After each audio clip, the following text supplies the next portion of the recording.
Greetings to all the viewers. This channel has been created to record the lecture streaming of the lectures provided to the 7th semester students for subject Theory of Computation at Gulzar Group of Institutes. The syllabus that be followed has been provided by Punjab Technical University. You may find it at Punjab Technical University's site under the download section. And please follow the syllabus for 2012 batches onward. So as per that module, all of the lectures that has been created under this playlist will be based on that syllabus only. So starting with the first lecture, this video has been created as a substitute to the live streaming of lecture 1, as due to some technical reasons that recording has not been possible. So with the first lecture, we will start with Introduction to Automata Theory. What is automata theory?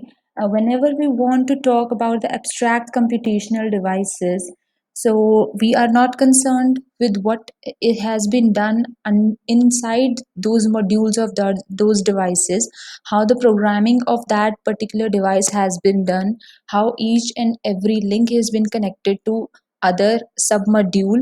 That is not concern of us. We are just concerned with the abstracts of that machines or computational devices. That is, the study of those type of machine is known as automata theory.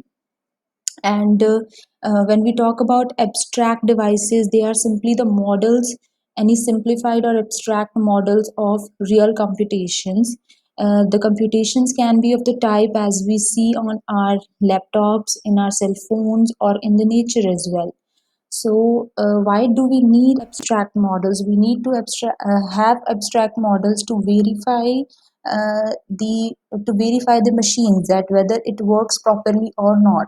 As an example, if you want to check that you have been provided a simple circuit which is connected to a battery at one side, a switch is provided, and a bulb at one side, and whether you want to check that if this circuit works properly or not, you want to verify this, then as an abstract model we want to check its possibility, that what combination of switch or switches does this work. So that is going to provide us the abstract model to verify that circuit or that computation. So Alan Turing is known as the father of modern computer science. He is an English mathematician, and he studied some of the abstract machines, which is popularly known as Turing machines. And this has been said that as he studied those machines even before computers actually exist. So a movie has been made onto the Turing machines as well, known as Imitation Game. What a simple computer and its abstract model is. If we talk about this simple circuit, a battery has been connected to a switch, which when connected or when turned on will lighten on the bulb. So we have an input as a switch and output as a light bulb, and the action that we perform will be flip the switch. If it is on, then after performing the flip operation, it will turn into on, and if it is initially off, it will be on, and if it is off, then it will be on. You have to just flip the switch, whether whatever its action is, you have to just reverse that, and we will get the resultant output, and its states are on and off. So this is that simple model for this abstract model, that f is that flip operation, and we start with the off state. Whenever we flip its operation, the state will change to on, and when we flip the operation here, the state will change to off. This is a simple abstract model of this battery connected bulb. And let us assume, if we complicate this problem to something, that we have a battery that is connected to two switches now, and then to complete this circuit, we have connected a bulb into it to get the output. So we say that if we assume that flip switch 1 action is known as 1, if we say 1, that means we have flipped the action of switch 1. Flip the action from off to on or from on to off, and 2 corresponds to flip the action of switch 2. If it is on, then flip to off, and if it is off, then flip to on. And the states that is provided are the same on and off states. So what will be the model corresponding to this is that initially we are at off stage, and we know from this circuit this bulb or this output will only give us at the resultant on output whenever both of these switches are going to be connected. By connected we mean that they both have to be in the on stage. So we will start from this, that if from on state I have turned on only the switch 1, I have flipped action for switch 1 only. The resultant is off because this one is on now and this is still off. So the resultant circuit is off. If I move to one state more, one more transition, 1 has been flipped and then further 2 is also flipped. Initially both are at off, so when we perform flips operation on two off states, this will become on first and then this will become on. So the resultant becomes on. And if we perform this operation in the reverse direction, we want to turn on or we want to flip the operation of switch 2 first and then flip the operation of switch 1, then the resultant is again on. And why these outputs has been created, for example, if you are given an input as 1 2 2 1, then you have to move it as 1 2, and then from here 2 is moving in this direction, 2 and then 1.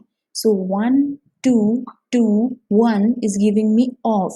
So as we can see, flip the action of 1 on, flip the action of 2 on, then flip the action of 2.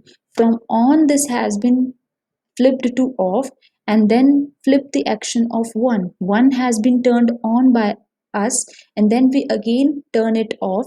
The resultant circuit will result in off state. So these are the various combinations that are possible for these two switches, and in this way the simple abstract models are created. So, can we assume that if we have this type of circuit and we want to create, what are the number of combinations possible for these switches and what are the abstract models that we can create for this type of circuit? So, this is that basic automata theory. In this, we are going to generate these sort of complicated circuits or complicated computational devices which are going to either accept the input or whether they are going to reject that input. The resultant will always be in the form of true or false. So, what is a design problem basically is any devices which are difficult to reason about because they can be designed in an infinite number of ways. So, we have certain devices which have infinite number of ways to design themselves. These devices are possible to generate in our finite automata or automata theory as well. We can see in the coming lectures that whenever you are going to design any automata, your answers may vary with the answer of your classmate. So that means there are different problems to solve the same problem but by different solutions, by different mechanisms. Okay, so these abstract computational devices may help you to answer such questions, that how you can create abstract models for those complicated or complex machines. The problems that you will see in the coming lectures will be of the type that whether this word S will be a given string or any alphabet or any word, uh, this word is given and you have to check that whether the subword fool is present in that word or not. For example, if I have a string like hello world and I want to check that whether a word hello is present in it or not. So I have to pass my input hello onto that computational machine that I have designed so that I can check at the final stage that whether its result will be true or false. So as we have already discussed that all the automata machines are going to give you the answer in the terms of true or false, that whether this is true for the given scenario or not. Similarly, another example could be given a number n. Any number n, is it divisible by 7 or not? We will design our automata in that term that any input provided to that, the resultant will check that is this number is divisible by 7 or not. Given a pair of words S and T, are they same? Two inputs have been given and we have to check their equality, whether they are same or not. And then we have an expression, some set of brackets, and we have to check that do we have subsequent left brackets correspond to that right brackets that we have. We have to check the number of combinations. So all of these are going to have answers in yes or no, and then we in future we will discuss some of these problems, and we will create automatas regarding to this. We will create transition graphs regarding to this, and but firstly we have to learn that what are those inputs that are provided to these. If fool is the word that we are providing here as an input, so what are the possibilities of other words that can be provided? What are the alphabets, what are the strings possible? So we have to start with that minute thing, that if a number, we are saying that a given number n is given to the machine and we have to check whether it is divisible by 7 or not. So what are the possible combinations that we can give? What is the range of n, from what to what number this n could be possible?